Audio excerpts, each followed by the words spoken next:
Good morning standard 5 children's. आज हम लोग भाषा कलश से लेसन 4 नन्हा बीज शीर्षक कविता के बारे में अध्ययन करेंगे। बच्चों, जब हम फल खाते हैं तो उसके अंदर एक बीज होता है, उनसे फिर फल बनते हैं। पर फल तो पेड़ पर लगते हैं ना, इनमें बीज कहाँ से आते हैं? क्या आप जानते हैं? आइए यह जानने के लिए हम इस कविता की ओर आगे बढ़ते हैं। अंकुर मिट्टी में सोया था, सपने में खोया था, नन्हा बीज हवा ने लाकर एक जगह बोया था। प्रस्तुत इन पंक्तियों के माध्यम से कवि हमें यह समझाना चाहते हैं कि हवा के कारण उड़कर एक बीज मिट्टी के नीचे दब गया था, वह बढ़ने के लिए अब अंकुरित हो गया है।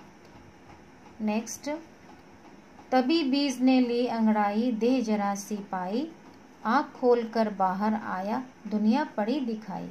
कवि समझाते हैं कि अंकुरित होकर वह नन्हा बीज थोड़ा और मजबूत हो गया और जब वह मिट्टी से बाहर आया तो उसे यह संसार दिखाई पड़ा।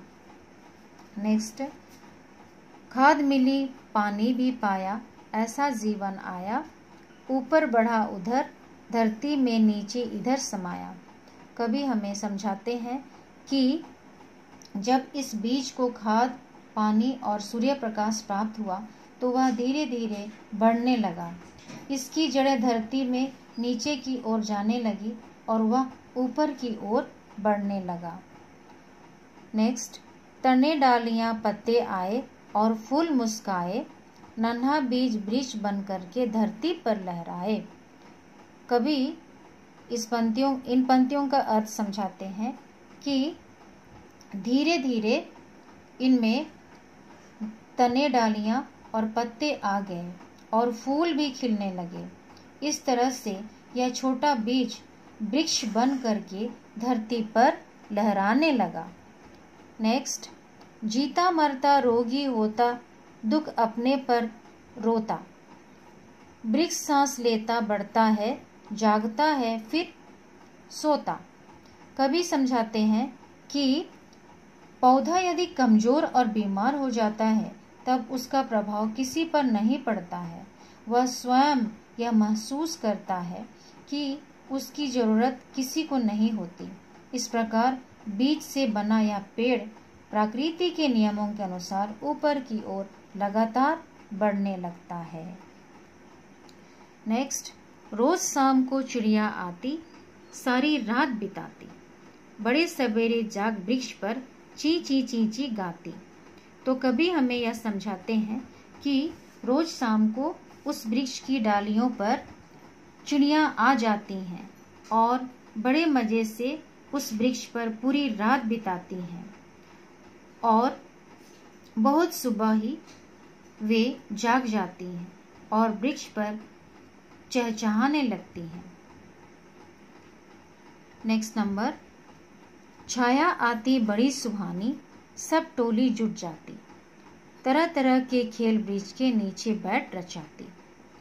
अंतिम पंक्तियों में कवि हमें यह समझाते हैं कि इसके बाद उस पेड़ के नीचे छांव में बच्चों का समूह इकट्ठा हो जाता है जिन्हें सुख और शीतलता मिलती है। बच्चों, यह टोली नीचे बैठकर विभिन्न तरह की खेल रचाती है। तो बच्चों, उम्मीद है आपको ये नन्हा बीज शीर्षक कविता और इन पंक्तियों का अर्थ समझ में आ गया होगा। आइए अब हम शब्दार्थ की ओर आगे बढ़ते हैं। बच्चों, यहाँ दिया हुआ है कि लाल अक्षर से लिखे हुए शब्द कठिन शब्द हैं।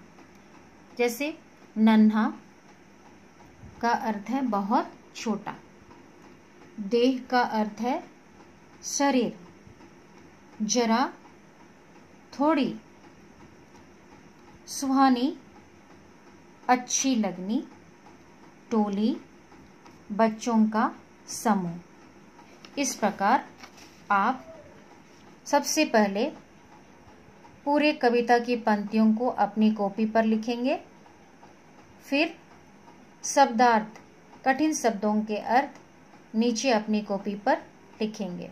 जैसे नन्हा बहुत छोटा, देह शरीर, जरा थोड़ी, सुहानी अच्छी लगनी, टोली बच्चों का यह समूह।